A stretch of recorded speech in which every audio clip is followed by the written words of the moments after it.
Hello grade 10 students, welcome to Math-Like TV.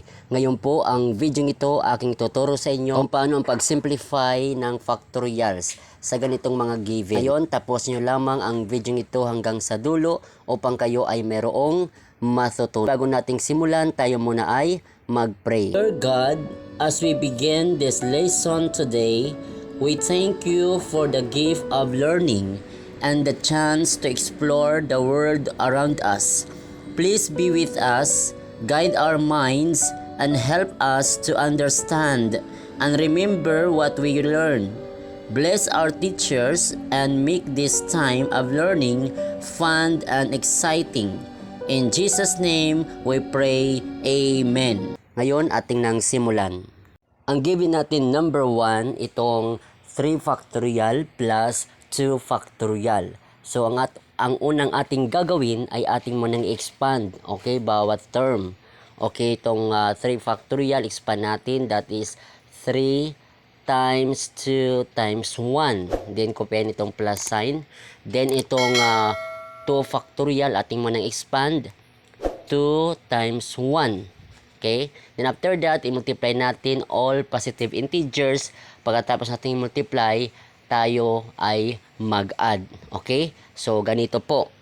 3 times 2, that is 6, times 1, that is 6. Then, plus, ito namang 2 times 1, that is 2. So, i-add na natin yung 6 plus 2 equals 8. So, ito po ang answer number 1. Next, number 2. Ang given natin ay quantity 3 factorial raised to second power. So, ang gagawin natin, ganun din, yung inside of parenthesis, itong 3 factorial ay ating itong expand. Okay? So, that is 3 times 2 times 1. Okay? Kopyahin ng quantity raised to second power. Then, i-multiply muna natin ito inside of parenthesis. Okay? That is 3 times 2, that is 6, times 1, that is also 6. Okay? Then, raise to second power. Okay? Multiply itself twice. Okay? 6 times 6, that is 36. So, ito po ang final answer sa number 2.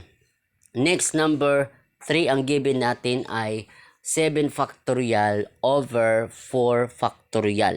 Okay? So, ganun din ang gagawin natin. Ating munang expand itong 7 factorial. That is 7 times 6 times 5 times 4 times 3 times 2 times 1. Then, yung 4 factorial naman ating expand. That is 4 times 3 times 2 times 1. Okay, ngayon ating nang i-multiply all positive integers. Ngayon kung pwede silang mayroong ma-divide, i-divide natin. Pwede natin gamitin ang cancellation method, okay, para shortcut o para madali. Okay, yung mga common ating lang ika-cancel, then yung natitira ating lang i-multiply, yun na rin ang kanyang answer. Ganito po.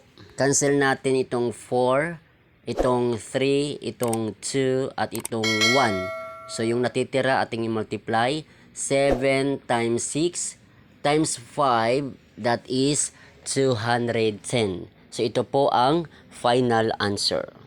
Next, number 4, ang given natin ay quantity 2 factorial plus 1 factorial raised to third power. Okay, so ganon din po ang ating gagawin. Ating munang expand itong nasa loob ng parenthesis. Okay, itong 2 factorial, that is 2 times 1. Then plus yung 1 factorial, that is 1 times 1. Okay? Then, multiply na natin all positive integers. Then, after multiply, saka tayo mag-add. Okay? So, multiply natin 2 times 1, that is 2. Then, plus. Then, 1 times 1, that is 1. Okay, 2.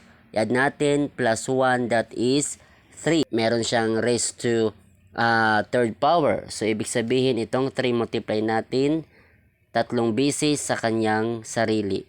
3 raised to third power, that is 27. So, ito po ang final answer.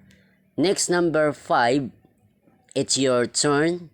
Okay, just comment your answer. Kaya ngayon, Kung meron kang natutunan, pakipindot naman ang like.